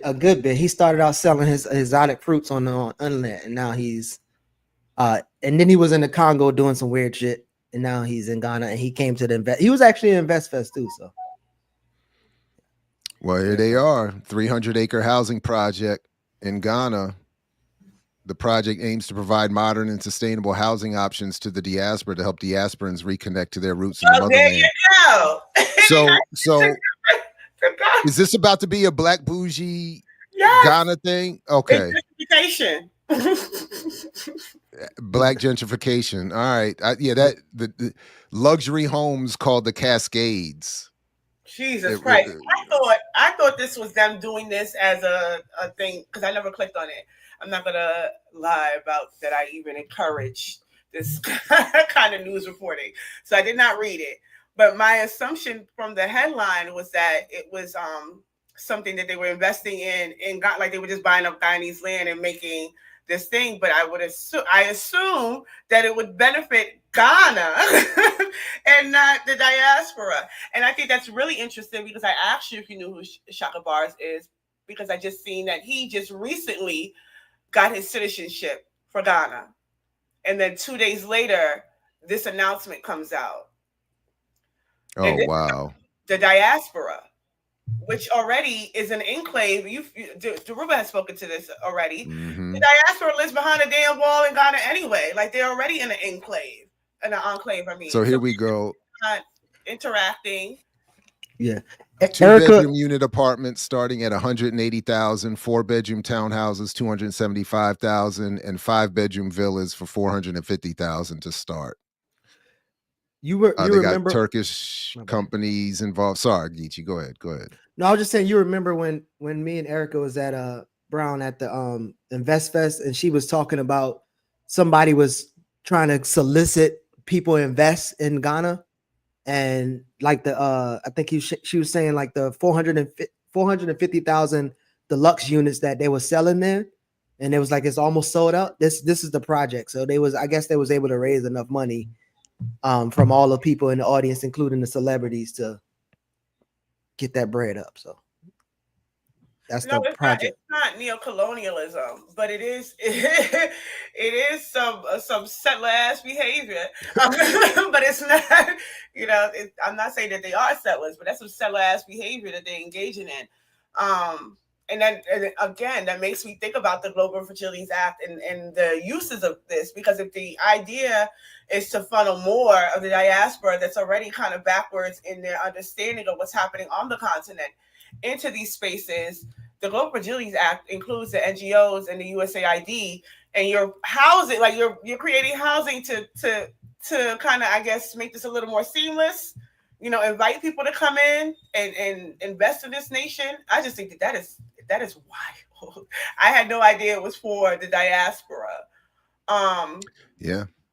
And I don't even think the diaspora, to some extent, because there's a what is this podcast called? Return to the Source. Josh from Millennials and Killing Capitalism, he had a sort of offshoot podcast for a while that he needs to bring back. And they had really, really good conversations in terms of, I think Deej was on there once, and Tomanisha John, but there was an episode that they spoke about how the diaspora interacts with not just the continent, but even with the Caribbean in terms of the vacations, right? That the diaspora in itself takes on this sort of settler cloak when they go to these places to vacation, and they also get treated differently because of that, because there's like a sort of passport treatment that they engage in. Like they double down in that, like, oh, I'm American, I expect these kind of treatments. And I think about Jamaica Kincaid's book all the time, because obviously that's about white people. But when you read it in today's context, it's like, oh no, this is exactly how we engage. And most likely we're overworked, we're internally colonized, right? So when we do get a chance to get a break, this is where we go to these places. But breaks and what they look like and how we engage is really, really problematic, to put it in a nice way. But even in terms of Ghana has in fact created a diaspora community where they are kind of off away from, and they sell to each other. They create their own stores and businesses that they engage with each other. They don't really even have to interact with people in Ghana. Shout out to the year return, huh? Yeah. So Erica also said that at the InvestFest, they had like friendly financiers to help people take out loans so that they can invest in this continental plan of repatriation. And so they went in debt to get tickets to InvestFest, and now they're in debt trying to exploit Ghana. Shout out to them Earn Your Leisure cats.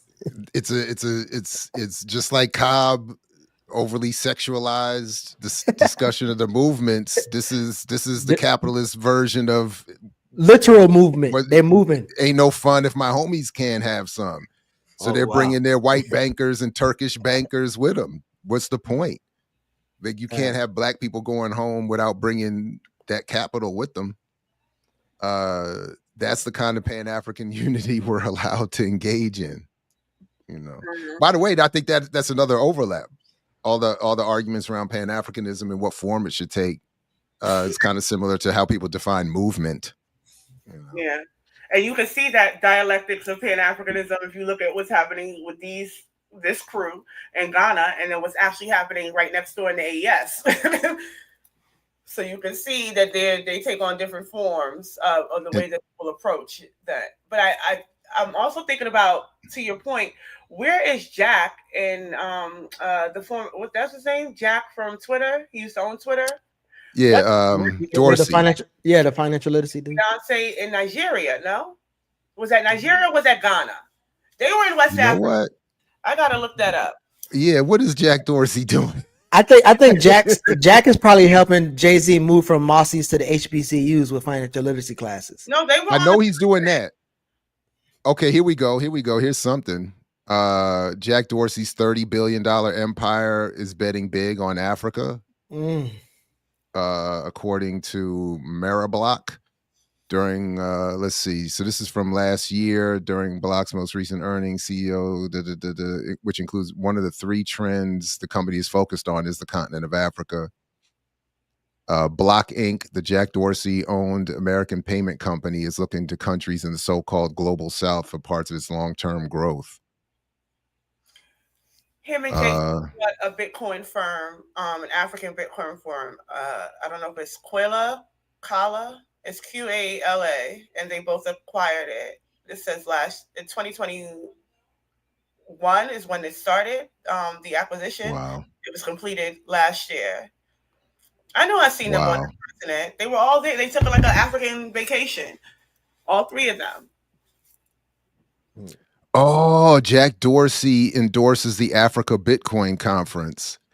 So, okay, so this is honestly, I was talking to a brother who's involved with this group, and you know, he invited a discussion, and I did say this is likely to be an area of disagreement. And we didn't get too far. Maybe I'm wondering if that is what's holding up the second round of discussions we're supposed to be having. I don't know, because I was like, I didn't hear about this Jack Dorsey part per se, but I was saying that this idea that Bitcoin is a solution for the continent is a problem. So if you're asking me to be involved, understand that's how I'm approaching it. But if Dorsey's, look, I'll have to get into this and just read it at some point, pay more attention. But if Dorsey's payment system, Block Inc., which I'm sure will benefit from further engagement with cryptocurrency, it makes sense that he would be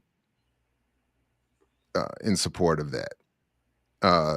That is, Dorsey would be in support of more adoption of Bitcoin and blockchain throughout the continent, because it's going to likely benefit that business alone. Never mind what he actually may own in Bitcoin himself. Mm-hmm. So that's wild. But and Nigeria is going through some economic turmoil right now.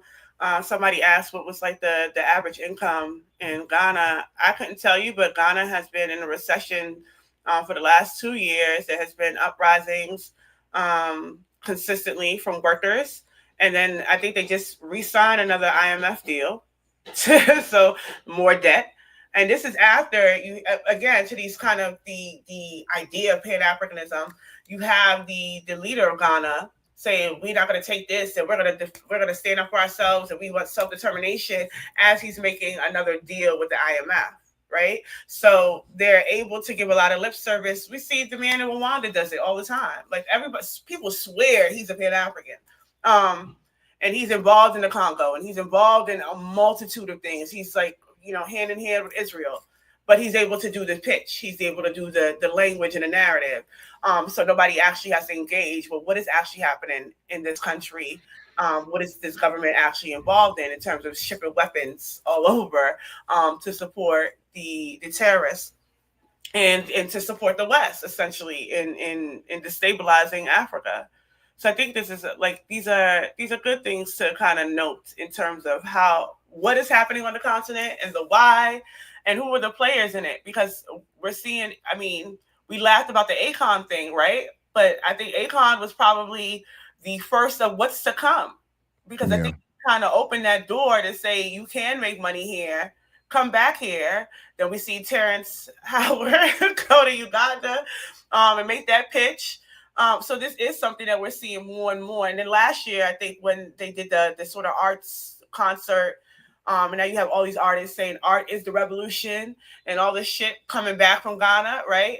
Nobody's engaged in any kind of organizing anymore because they're doing art. Everybody making albums and shit. But that is out of that, where they had artists, they invited artists for that specifically. And you see more conversation around Ghana, which is the new Nigeria, which is the new South Africa. Oh, wow. Well, if you look at where celebrities, right, especially Black celebrities, 20 years ago, everybody was going to South Africa? Yeah. Then everybody was going to Nigeria a couple of years ago. Now everybody is invested in Ghana. So they're just picking little spots and things like that but I think it's just important to notice the sort of trend that's happening. And then there's a skate park, I think, with Kendrick in Nigeria, right? Amazon and Kendrick, that skate park. Are you serious? Yeah. Kendrick. So you saying you're not going to Afrochella? Well, Beyonce. I mean, You never played. Afrofuture and is the shit. I ain't never been. I keep seeing people going. So we not going this year or no? It's in December. No? Yeah. No? Okay. Also, it costs $10,000 in a loan to get to the continent. So God damn. it's a lot. It's a lot of money. Jared, raise us Yes. some money. Raise us some money so we can go to this, bro. So we can go to Afrofest, Afro Coachella. What's the name of Kendrick's skate park? Freedom Skate Park, is that it? I just did a Oh, quick Lord, not search, Freedom Skates. but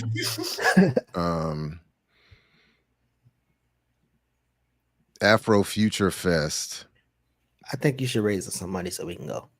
Let's get it. December. Wow, we don't have time. It's like in a month. Listen, if they can never mind, that's not a good joke. But no, yeah, we got Look, time. you get a New Year's Eve party and a Slave Castles tour. Jesus Christ. God damn, that sounds crazy. And then you can get your naming ceremony. So you get your whole, this is dope though. And look at that hotel. Hotel, Lancaster, Accra Hotel. I mean, listen, I think go to Du Bois's former home. Jesus Christ. if you look down to the bottom right of the website, is accredited through the Bettis Business Bureau. So it's legit. Go to Nkrumah's mausoleum. This is gonna be dope. Erica, you let's ain't trying raise to go. some money. Hit up.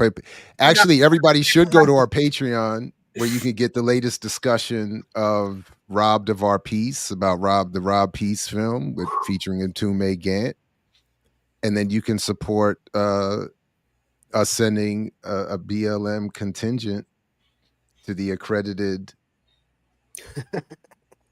trip. This is going to be fly right here, and then we can go to the New Year's Eve party and then hit a slave castle. What if it's in the same castle? Oh,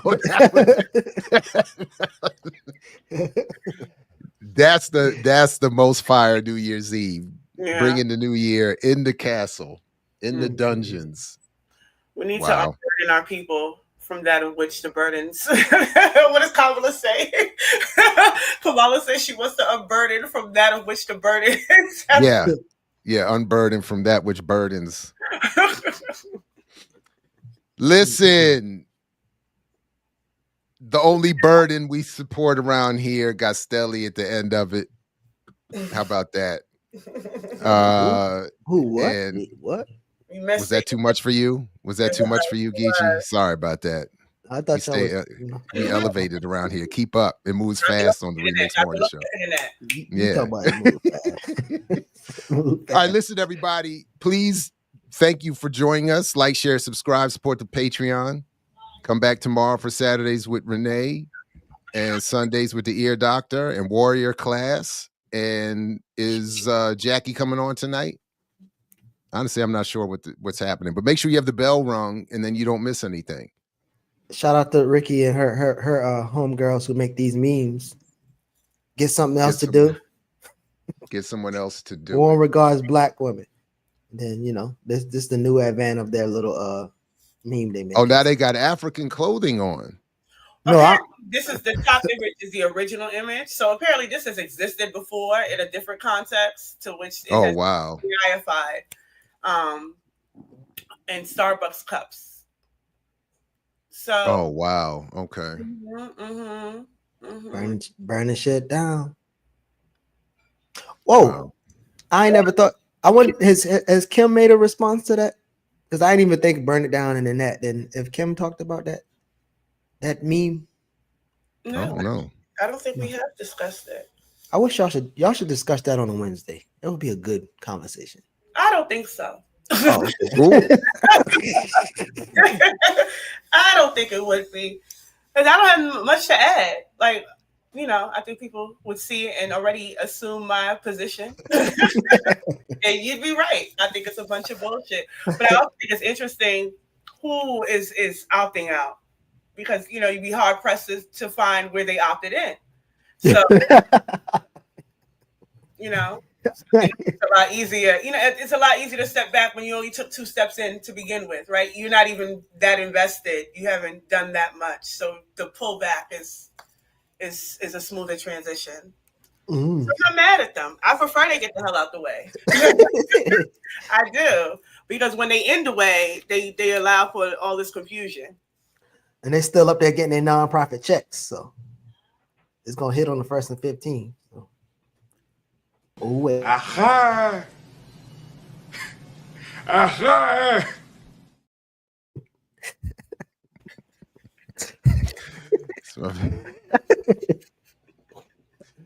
I love that. That's the best part of that whole. That love It is. those scenes. Yeah. All right, good people. Please do all the things. Thanks, Ricky. Thanks, Geechee. Thanks, Ear Doctor. Even though you dipped out early. Always. Yeah. Peace if you're willing to fight for it, like Fred Hampton used to say. Both sides. Send in some money.